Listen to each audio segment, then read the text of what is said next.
This is my second time recording this video, so if this doesn't work, I'm done. Hi guys, welcome back to my channel. My name is Charlene, for those of you who are new, and to my loyal subscribers, thank you as always for coming back. I'll be featuring new fragrances in my collection. You might be familiar with some, you might not be, but they are new to my collection and I just wanted to share with you guys. The very first fragrance on my list is Herb Eccentrico by Armani Prive.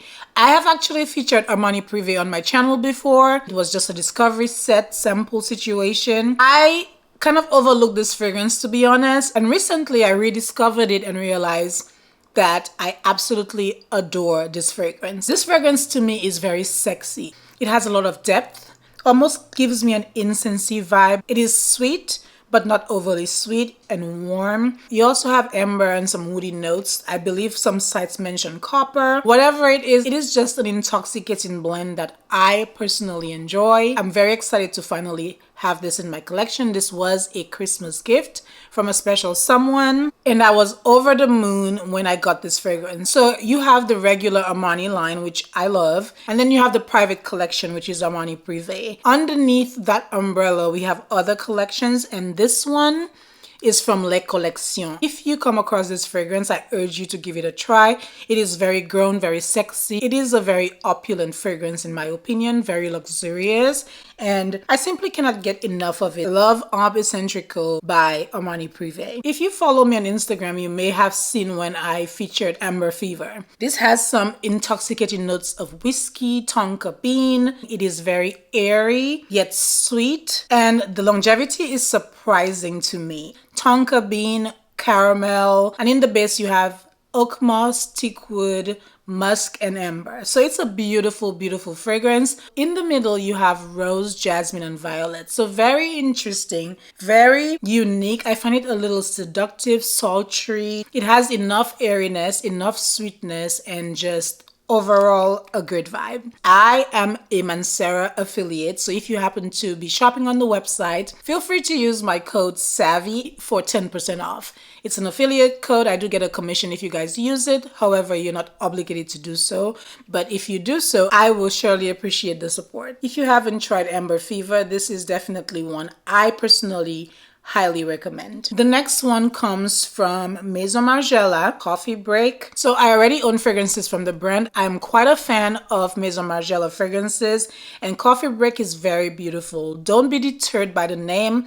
It's not an overload of coffee. This has lavender, it has coffee, and it has a milk mousse accord as well. You have a little bit of creaminess, a little bit of depth from the coffee, but you also have some freshness to it. It's not overly gourmand where you feel nauseated by the scent of coffee, just a great blend. So you have warmth, you have freshness, you have a beautiful long-lasting fragrance throughout the day with these beautiful notes that invoke like the feeling of being on a coffee break, literally at a cafe. I do enjoy the concept of these fragrances. I also love the aesthetic quite a bit as well. It's like very clean. This is classified as a warm sweet gourmand, but I wouldn't say that is like over the top when it comes to the gourmand notes. Next one comes from Maison Margiela as well, but it's not from the replica line.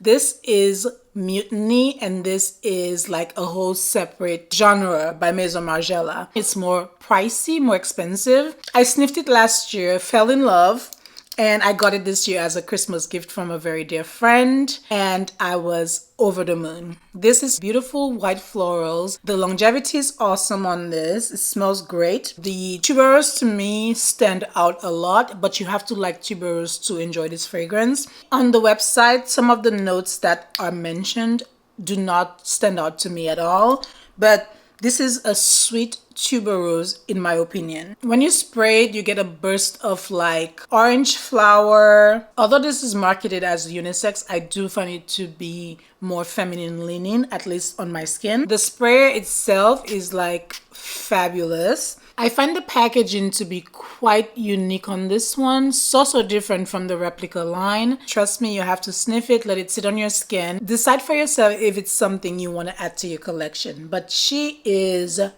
gorgeous. The next one on my list is a cult favorite. I feel like most people love it. I have the intense version, didn't have the original, and decided to add it to my collection. I feel like all the flankers are very beautiful.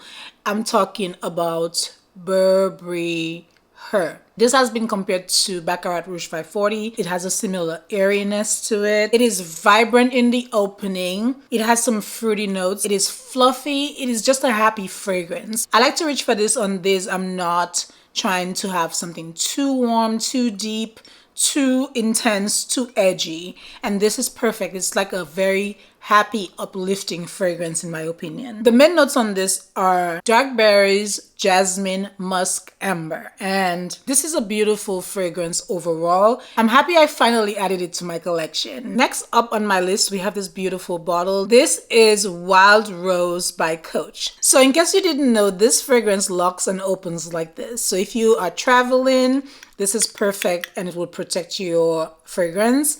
I also like the beautiful charm on it, very Coach, very on brand. Unfortunately, this is not rosy on my skin. Though the name is Wild Rose, the red currant in this is at the forefront on my skin. It stands out so much. I find this to be very feminine as well. It's like you get the jasmine, ambroxan, moss. You probably get everything else with maybe a splash, if at all, of rose.